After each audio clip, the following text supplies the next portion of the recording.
Welcome back, everyone. Thanks to the First Ladies of Football, good friends of the Sideline Report. And now it's time to talk about some things going on around the league. And Barry, you have been working with the NFL's Super Regional Combine. Enlighten our viewers. As far as with NFL operations, they have what they call the Combine Series. Everyone is familiar with the National Scouting Combine, where the big name players come out of college that's preparing for the draft. Well, with NFL operations, 2012, they started what they call the regional NFL Regional Combine, where they have players from smaller schools, lesser known schools, or guys that came from big programs but were injured and they have to get themselves back on the radar. So they have 6 locations during the winter months right after the Super Bowl, and after all the workouts, the better ones get actually invited to the Super Regional Combine. They will have at another location, and it's like the remake of the National Scouting Combine all over again, where you have more GMs and coaches there. So with this platform the NFL had put together, actually invested into, this year they have a total of 65 players from that platform that's in the NFL. 37 are right now currently on active rosters, 21 on scouting, on practice squad, 7 on RI. The Redskins had one last year with Akeem Davis, but he's no longer with the Redskins. And for the life of me, I don't understand how Reggie Bell didn't make the cut as a wide receiver, because he was from that platform. But right now you have Quentin Dunbar, who's a part from that platform, that's on the practice squad as well. So this is really, why was it so important for the NFL to come up with this? Well, it's always talent. And when you have teams that constantly always having injuries, and there's a lot of gems out there that are NFL players, but because they was not in the right place or right time, and oftentimes when I had talked to a lot of the players, they really said it was the SAT scores that actually hindered them from going to a big time program, which offered them scholarships. So the NFL recognized this as an opportunity that they could invest in to be able to find the talented players to build depth with players' rosters, so that they can actually have players that can actually build a team into a championship caliber player. So that's why they invested into it. The team started to really gravitate toward more. The Redskins this year was really heavy in the process. They came to the Baltimore location for their private workouts, and when they was in Arizona this year for Super Regional, they had about 5 scouts that were there, and they were really into the process, so they trying to find something. Lake, why do you think the Redskins were so much into it? Well, I think the new general manager, Scott McLuhan, is a guy that won't not look at anything that's out there, but at the end of the day, you could see back in training camp, and I was a big fan of Reggie Bell too, out of San Diego. He was a guy that made some plays. I was surprised he didn't make the practice squad, but he's definitely got a future in the league. But yeah, you could see a different caliber player coming in. Even the unsigned free agents, they were really good, and I think they pushed some of these guys. So the best 53 did make the roster. And then you look at a team like Seattle that, never really had a bunch of all-stars. I mean, they had guys that were 5th, 6th, 7th round picks, free agents, and they went to 2 Super Bowls. I mean, they got guys with chips on their shoulders, yes, guys that feel slighted. Like people doubted me.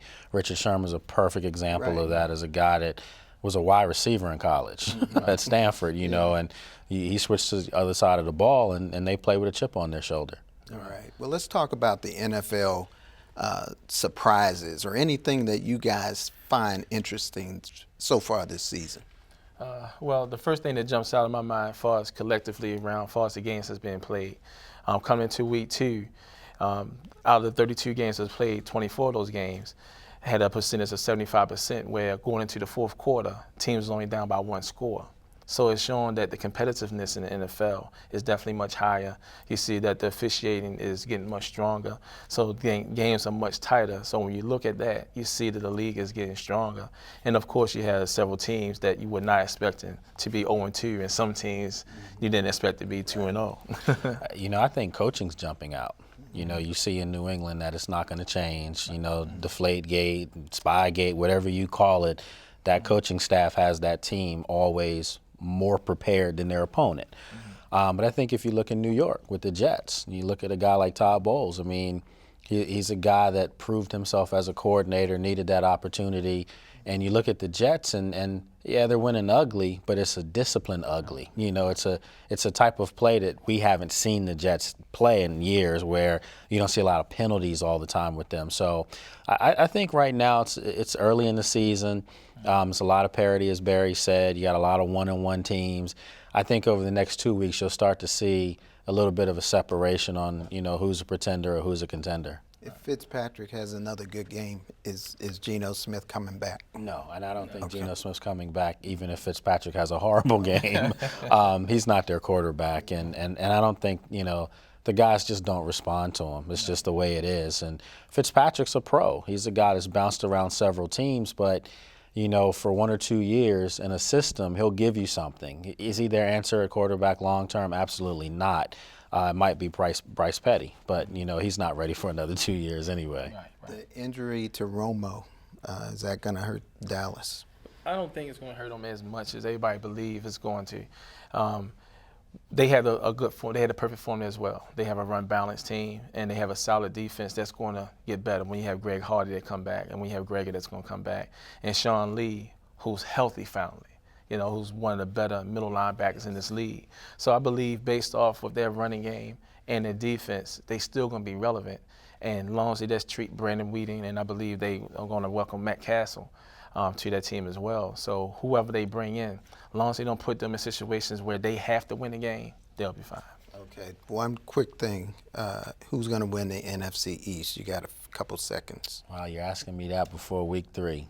I'm going to say Philadelphia Eagles. I'm going to go see those Cowboys. All right. Well, I tell you, you guys are experts, and we thank you guys for all your expertise here tonight. Thanks for having us. I'm not going to go with your picks, though. You sure? I got mine right. I'm going to go with the Giants. No, I'm just kidding. You guys are experts, and I tell you, you guys could talk football in your sleep. But thanks so much, Barry. Brad News Barnes at lockerreport.com and Lake Lewis at sportsjourney.com. And Lake, what's the other sports media, Sports Journey Media? You can follow me on Twitter at Lake Lewis. Man, he got so many followers on there, I tell you. All right. Well, also, I want to remind you to check out some good college football at Bowie State University. Bulldog Stadium this Saturday as the Bulldogs take on CIAA foe Livingstone in their home opener at 6 p.m. Bulldogs quarterback Matt Goggins is breaking school passing records and was last week's quarterback of the week in the CIAA. So for the Sideline Report, I'm Marvin Jackson. We'll see you next time.